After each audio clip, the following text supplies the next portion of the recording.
മുട്ടക്കറി മുട്ട റോസ്റ്റും ഒക്കെ കണ്ടു മടുത്തോ? ഇനിയിപ്പോൾ ഇങ്ങനെ ഒരു വെറൈറ്റി പിടിച്ചാലോ? അപ്പോൾ പിന്നെ 2 മുട്ട അങ്ങോട്ട് പൊട്ടിച്ചൊഴിച്ചിട്ട് ഉപ്പും കുരുമുളക് പൊടിയും കൂടി ഇട്ട് നന്നായിട്ട് മിക്സ് ചെയ്തിട്ട് ആവിയിൽ വേവിച്ചെടുക്കുകയാണേ.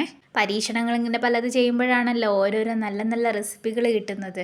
ഇനി വേവിച്ചെടുത്ത മുട്ട ഒരു സൈഡിൽ അവിടെ ഇരിക്കട്ടെ. ഇനി വെജിറ്റബിൾസ് ഒക്കെ റെഡിയാക്കാനുണ്ട്. അപ്പോൾ അതിനായിട്ട് തക്കാളിയും സവോളയും വെളുത്തുള്ളിയും പച്ചമുളകും കറിവേപ്പിലയും എല്ലാം സെറ്റാക്കിയിട്ടുണ്ടായിരുന്നു. ഇനി ഒരു പാൻ ചൂടായതിന് ശേഷം ഇതെല്ലാം അങ്ങോട്ടേക്ക് ചേർത്ത് കൊടുത്തിട്ട് കുറച്ച് ഉപ്പും കൂടെ ഇട്ടിട്ട് നന്നായിട്ടൊന്ന് വഴറ്റിയെടുക്കാം. വേവിച്ച് വെച്ചിരുന്ന മുട്ട ചൂടാറിയതിന് ശേഷം ഇതുപോലെ കഷ്ണങ്ങളായിട്ട് മാറ്റി വെക്കാം. ഇനി പൊടികളായിട്ട് മല്ലിപ്പൊടി, മഞ്ഞൾപ്പൊടി, മുളക് പൊടി, ഗരം മസാല, ചിക്കൻ മസാല, കുറച്ച് നൂഡിൽസ് മസാല, ഒരു നുള്ള നൂഡിൽസ് മസാല ഇവിടെ ചേർത്തിട്ടുണ്ടായിരുന്നേ. അപ്പോൾ നല്ലൊരു ടേസ്റ്റിന് വേണ്ടിയിട്ട്.